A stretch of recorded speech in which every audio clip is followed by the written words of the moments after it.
When thinking of kingdoms that are situated in the Northern Realms, many will start listing kingdoms like Temeria, Redania, Aedirn, Cadwyn, Sintra, Lyria, Rivia, Kovir and Bovis. There is however one kingdom that people often forget. The Hengfors League. Located east of Kovir and north of Redania, this kingdom seems to be forgotten by most. It's understandable why. In the main book series, this area of the world isn't of importance. The war against Nilfgaard was in the south, and the Hengfors League, just like Kovir, was neutral in this war. Compared to some other kingdoms, the Hengfors League is very young.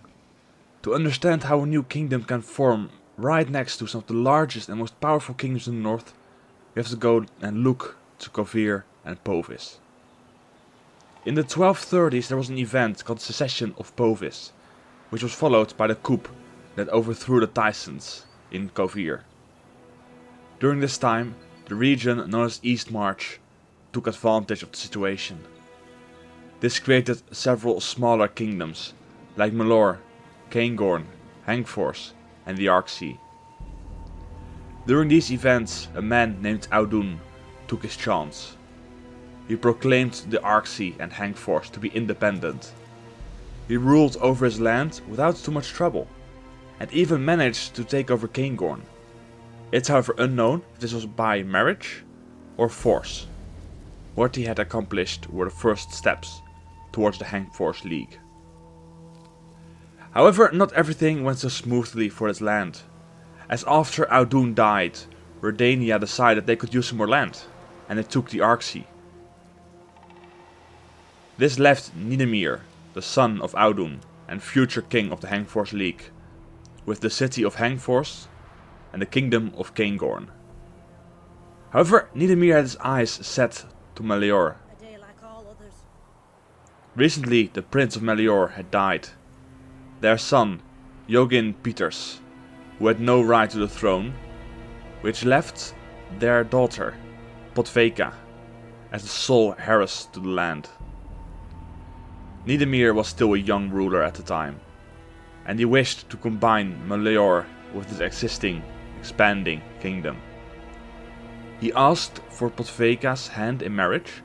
However, the Meliorian nobility knew that they would lose power if Niedamir took over, and therefore they wanted to make it more difficult for him. They found an ancient law that stated that the princess would only be allowed to marry a man who had killed a dragon. Niedamir decided to take this challenge on, and organized a dragon hunt to kill Mirte Brakke, a green dragon who was causing trouble in the city of Bearfield. This hunt attracted all kinds of people who were eager to get their hands on the dragon and the treasure it guarded.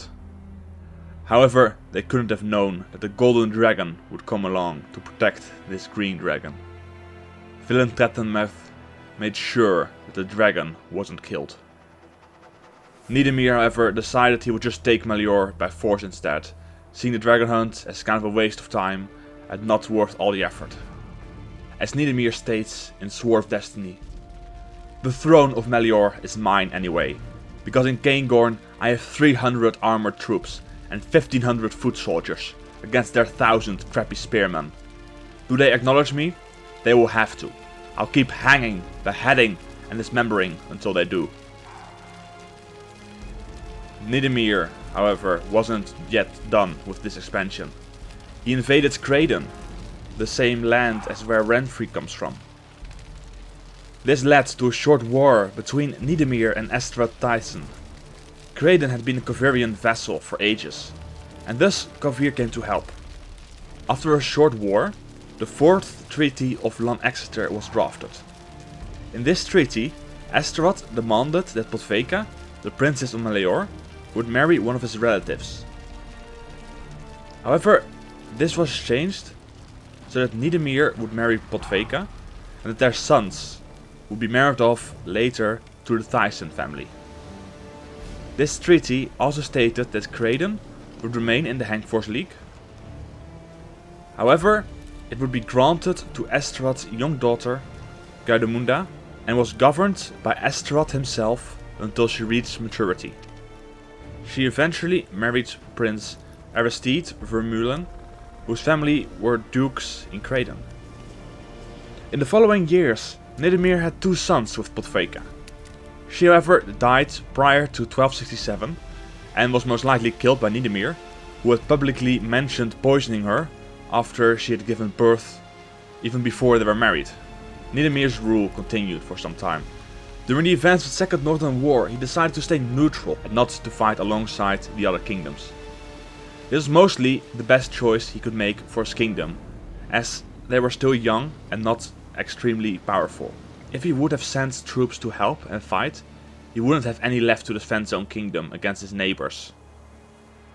Some years after the war had ended, this was exactly what happened. Cadwyn had attacked and raided Cairngorm. According to The Witcher 2, they had killed 10,000 soldiers and civilians. The Hengfors League managed to survive, with Niedamir still king. Which brings us to the time of The Witcher 3. This kingdom isn't talked about in the games. However, if we look at the maps that are shown in the games, although the maps always are a bit strange and not completely reliable in The Witcher, it looks like when Redania invaded Cadwyn, that they took a part or the entirety of Cairngorm as well on their way there. This however could just also be a mistake on the map, it's not known. With the complete history of the kingdom covered, let's go over the kingdom itself. The land borders the Dragon Mountains to the north. The kingdom's weather often comes down to snow and cold. However, they are still able to grow crops outside of the winter. In the far future, however, this changes, and the land is becoming too cold for crops, even in the summer, thanks to the incoming white frost. However, even though the northern part of the kingdom is cold, some parts of Melior still attract all kinds of noblemen and visitors. Many of the nobles in the Hengfors League have homes in the east of Melior. This is largely thanks to the hot springs, for which the region is famous. The king himself, however, wasn't too fond of the hot springs, and instead had a sumptuous winter home built there for his brother-in-law, who was long thought to be the head of Niedamir's secret police. About the culture of the league is not much known, except that the smalsnudelen, which are a type of food, were said to be marvelous. And when it comes to religion, the most worshipped religion in the region is the cult of Creve, the thunder god of the north. Their main drive is to take action to fight evil in both the world and themselves. The Order of the White Rose originally started out as the military branch of this religion, however it eventually changed to the Flaming Rose. Niedamir discouraged the members who hunted down non-humans and mages from living in the Hengfors League, as he didn't trust them because of their close relationship with Radovid V. As often forgotten as the Hengfors League is, it still had quite a lot of information about it. So what do you think about the Hengfors League and King Niedamir? That was it for this video. Till the next video. Bye.